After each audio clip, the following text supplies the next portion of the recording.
Good evening. This is Kenneth and Heather with the Advancing Equity Coalition, here to give you all just a quick recap on tonight's bargaining session between the Minneapolis Federation of Teachers and Minneapolis Public Schools on Thursday, May 27th. How are you doing this evening, Heather?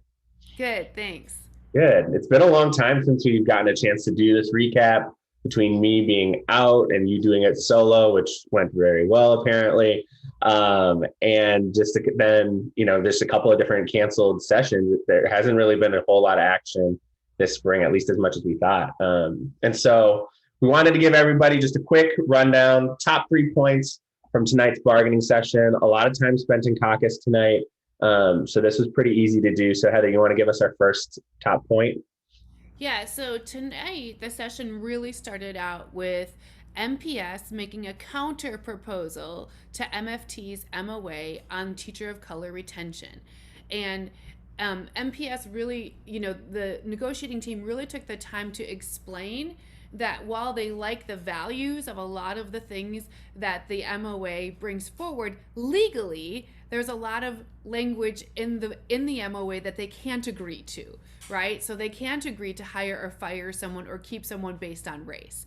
And so what they tried to do was come up with another way that they could meet this agreement. And so they talked about reserving people in racially isolated schools, and they talked about different ways that they would reserve people. They talked about different things. Like one of the examples was if you are a resident of Minneapolis, if you were a former student of Minneapolis, these are all Yep. the ways that they're trying to really differentiate or kind of bring around maybe retaining more teachers of color without risking litigation and breaking laws. So it Yep. sounds like we have two parties who really want to get this done.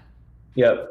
Yeah, we have two parties that really want to figure out how do we retain teachers of color outside of seniority order, right? And because Mm. seniority order is creating this challenge of accessing teachers of color disproportionately, whether it's through layoffs or accessing or whatever.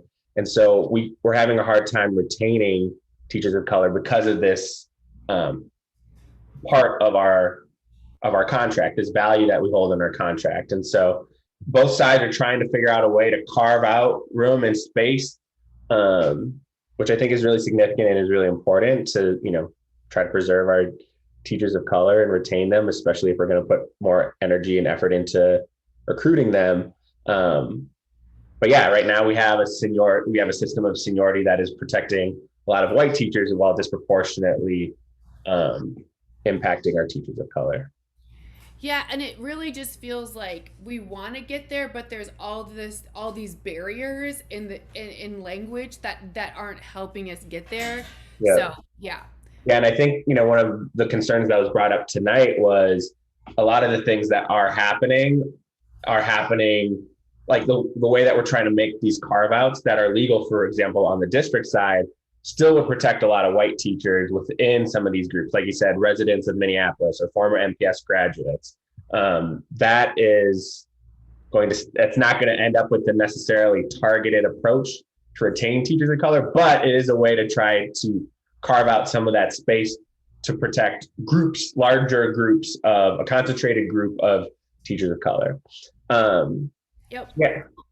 I mean, it feels like a small fix to a big problem, but at least it feels like two parties trying to fix a big problem. Yeah, 100%. So let's go to the next 2 points, and they're pretty related. So tonight it was a big deal. So we've talked a little bit about the fact that the union wants to negotiate about COVID protocols and COVID policies within their contract. MPS has been saying consistently, we cannot negotiate on this because you have an unfair labor practice charge against us in court. And so if you're willing to drop that unfair labor practice, we negotiate. But unless you do that, we can't because there's a court case. Well, tonight the district came out. It was a surprise to me. It was a shock to me. I don't know if it was shocking to you. Yeah. Yeah, but I didn't really think about this. But when the governor lifted his executive orders, it then made the unfair labor practice charge moot. And so what that ended up meaning is it didn't matter as much. And so now the district is like, yeah, send over proposals. And so they wanted to talk about the most recent proposal that the district or that the union put forward.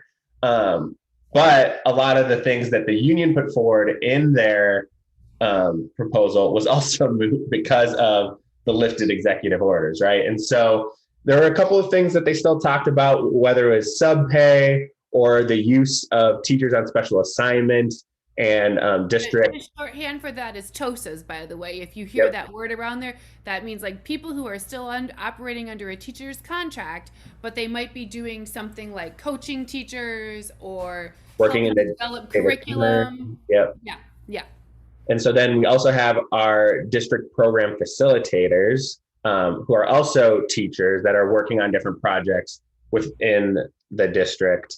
And so they had been used a couple of times, or pretty often, I think, as subs. And so they're trying to limit the amount of days and schools that those folks would be in specific schools in a given week. And so that was something that was still brought forward.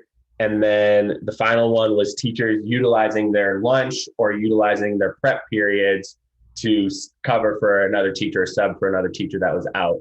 And so those were the three things that still got brought forward and discussed. The district took a look at those things. They caucused for a long time about them, came back and said, we could, for the use, how much we are using TOSAs or district program facilitators in classrooms, we honestly couldn't have covered our classrooms without them this year. And so we can't really change that. We can't agree to that. And then for some of the changing costs of subs and the use of some of our teachers during their lunch periods, they weren't ready to change the rate on those things because they wanted to see a holistic picture of what the union's entire contract proposal will be before they could commit to anything. And so the union was hearing no, and the district was saying just not right now. And we have a lot more they also finished by talking about, future bargaining sessions. So we'll see what comes out of that.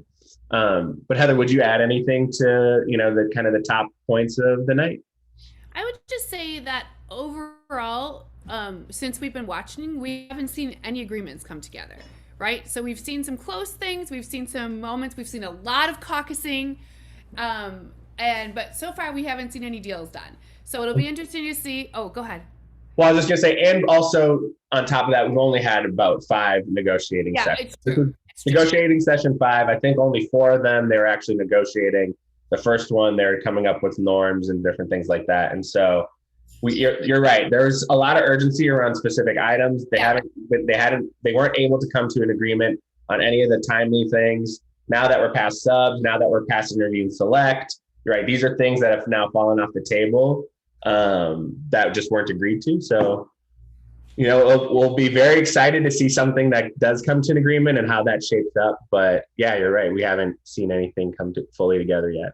And what I thought I heard was that MFT committed to coming forward with a counter proposal for the June 24th session. So we'll be looking for how they do that, and if you can't watch that session, we'll be watching for you.